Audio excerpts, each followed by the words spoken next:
हाँ जी दोस्तों, सबको नमस्कार, सत श्री अकाल। मैं Deep Arora, director my visa overseas pearl palace Ghumar Mandi से मैं आपके साथ हूँ। आपका सभी का स्वागत करता हूँ। जैसे आपको मालूम है कि 5 साल से मैं आपके साथ जो लाइव अपडेट्स हैं वो देता आ रहा हूँ, और इस बार भी कनाडा के अपडेट्स बहुत ही ज़बरदस्त है और आपको अवेयर करने की ज़रूरत होती है, आपको एजुकेट करने की ज़रूरत होती है। और फ्राइडे 5 o'clock मेरा जो एक फिक्स टाइम बना हुआ है आपके साथ बात करने का, तो उसी ही सीरीज़ को मैं कंटिन्यू करते हुए आपके साथ हूँ। आज कनाडा के कुछ 7 अपडेट्स हैं, वो आपके साथ डिस्कस करेंगे, और कोशिश यही कि आप इनको शेयर करिए, इसको फॉरवर्ड करिए अपने फ्रेंड्स के साथ, रिलेटिव्स के साथ, ताकि उनको भी एजुकेशन मिले, वो भी उनको मालूम पड़े कि जो भी डिफरेंट कंट्रीज़ में जैसे भी अपडेट्स आते हैं, तो अवेयरनेस से ही आप अपनी जो फ्यूचर है वो ब्राइट कर सकते हैं। सो शुरुआत करते हैं। कनाडा का फर्स्ट अपडेट बड़ा ही इंपॉर्टेंट है। वो IRCC ने ये अपडेट दिया कि नेक्स्ट 3 इयर्स में कुछ परसेंटेज है वो रिड्यूस करने जा रहे हैं TRV वालों की। TRV का मतलब होता है टेम्परेरी रेजिडेंस वीज़ा, जो टूरिस्ट वीज़ा पे वहाँ पर जाते हैं, विजिटर वीज़ा पे वहाँ पर जाते हैं, या स्टूडेंट वीज़ा पे गए और पोस्ट ग्रेजुएट वर्क परमिट पे आ गए, LMI जिन्होंने ली हुई है, या स्पाउस वीज़ा पे हैं, तो उनके लिए रिडक्शन है। जैसे आपको मालूम है कि जो कनाडा की जो पॉपुलेशन है वो अप्रॉक्सीमेटली 4 CR 4 करोड़ करीब है, और इसका 6.2%, 4 करोड़ का 6.2% जो है वो तकरीबन 25 लाख बनता है। इतने लोग TRV कैटेगरी में आते हैं जो वहाँ पर रह रहे हैं। तो अभी हुआ क्या है कि अब 25 लाख लोगों को वहाँ पर अकोमोडेट करना, उनको डिफरेंट टाइप्स ऑफ उनको फैसिलिटीज देना, क्योंकि हाउसिंग की क्राइसिस तो बहुत बड़ी हुई है, आपको जैसे मालूम है। तो इसको रिड्यूस करके 6.2 से रिड्यूस करके 5% पे लाया गया, मतलब 1.2% जो डिफरेंस है वो निकाल दिया गया। जैसे मान लो 25 लाख लोग जो वहां पर अब जाते थे, अब उन्होंने 20 लाख लोग कर दिए, तो 5 लाख लोग कम हो जाएंगे। इसका फायदा होगा, नुकसान नहीं होगा। फायदा ये होगा कि अब जो लोग जो एजेंट कहते थे हम 2-4 हज़ार में आपकी फाइल भर देंगे, और बहुत खिलवाड़ करते थे, अपनी तरफ से कोई डॉक्यूमेंट लगाते थे, अब उनको ये मालूम पड़ जाना चाहिए क्लाइंट्स को, या जो कनाडा जाना चाहते हैं, कि एक अच्छे हाथों में आपकी प्रोफाइल हो, उन्हीं से आप वीज़ा लगवाएं, अप्लाई कराएं, ताकि किसी भी किस्म का आपको रिस्क ना लें। अभी रिस्क वाला काम खत्म हो गया कि चलो कोई बात नहीं, एक बार वीज़ा अप्लाई करेंगे, नहीं यार सेकंड टाइम कर लेंगे। अब आपको बड़ी ही स्क्रूटनी से ये काम करना पड़ेगा। तो अपडेट यही है कि 6% से 6.2% से 5% रिडक्शन की गई है TRV वालों की, जो वहां पर लेबर मार्केट इंपैक्ट असेसमेंट जो LMI पे है, या स्पाउस वीजा पे है, स्टूडेंट वीजा पे हैं, जो पोस्ट ग्रेजुएट वर्क परमिट है, या जिन्होंने टूरिस्ट वीजा या विजिटर वीजा लिया गया। तो पहला तो सबसे बड़ा अपडेट ये होगा कि अपनी फाइल जो है बहुत ध्यान से लगाइए, ताकि रिफ्यूजल के चांसेस बहुत कम हो। सेकंड अपडेट ये है कि अब देखो, एक तो हो गया कि कम कर दिया, मतलब 6.2% से 5% कर दिया। खुशखबरी ये है कि जितने भी लोग वहां पर इस टाइम रह रहे हैं, जैसे मैंने बोला कि 25 लाख के करीब लोग वहां पर रह रहे हैं, टोटल पॉपुलेशन का 6.2% लोग वहां पर रह रहे हैं, उन सभी के लिए प्रेफरेंस होगा उनको PR देने के लिए। जो लोग एलिजिबल हैं, जो वहां पर चाहे वो टूरिस्ट वीजा पे हैं, विजिटर वीजा पे हैं, चाहे वो स्पाउस वीजा पे हैं, जिस भी कैटेगरी पे है, या वो वर्क परमिट पे है, उनको परमानेंट रेजिडेंसी देने का जो माइंड है कनाडा सरकार का, वो बहुत ही क्लियर है।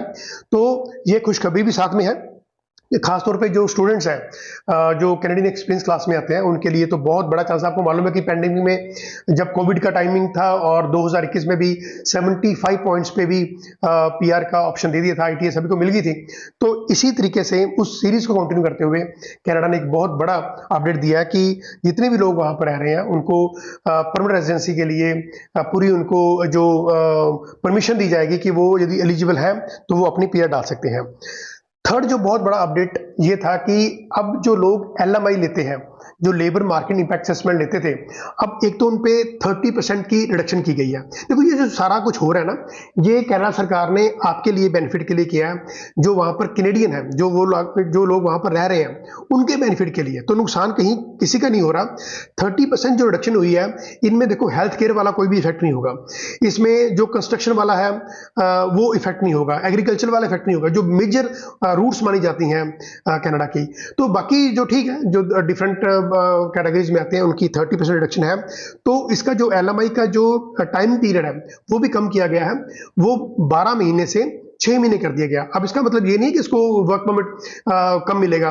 वर्क परमिट 1 साल, 2 साल या 3 साल की मिलता है, वो डिपेंड करता है आपकी कैटेगरी में किस कैटेगरी में जाते हैं, वो एज इट इज रहेगा।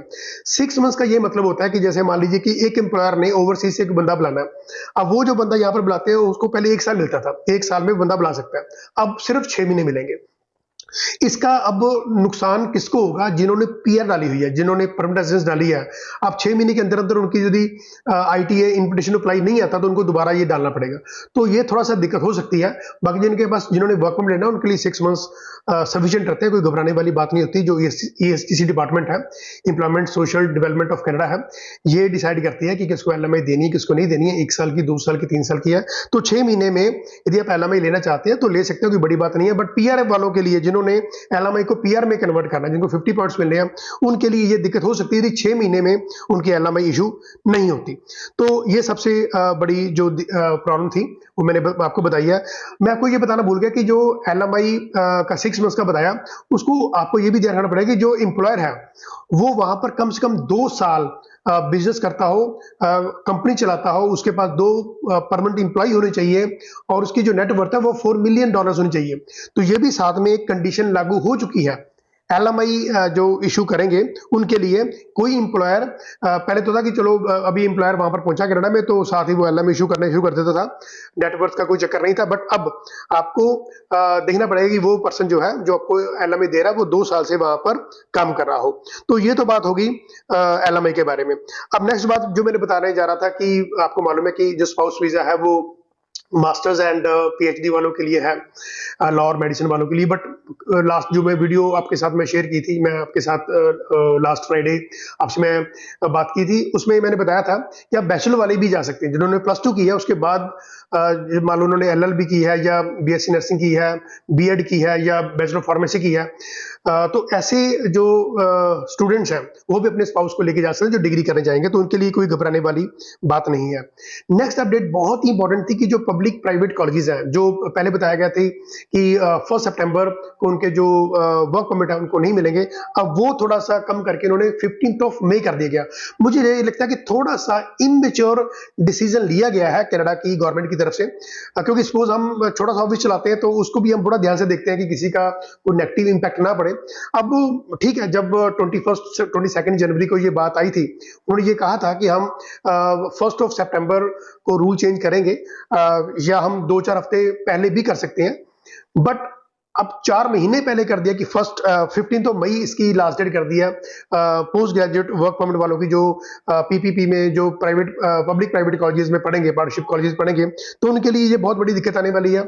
एक तरफ से सही है, एक तरफ से गलत है। सही इस तरह है कि वहां पर जो पब्लिक फंडेड कॉलेज पढ़ते थे उनके लिए भी बहुत दिक्कत आती थी, उनको जॉब की दिक्कत आती थी, और प्राइवेट कॉलेजेस बहुत ही इलीगल प्रैक्टिस करते थे, उनके लिए तो खैर ये चीज अच्छी है।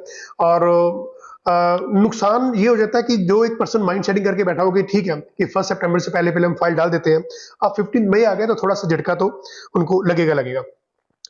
नेक्स्ट एक क्वेश्चन बड़ा इंपॉर्टेंट था कि जो अपडेट आई थी कि जो डिपोर्ट किए जा रहे हैं कनाडा से, वो क्यों किए जा रहे हैं। उसके 2 बेसिक रीजन है, मैं आपको फटाफट बता देता हूं ताकि आपका टाइमिंग बहुत ही प्रीशियस होता है।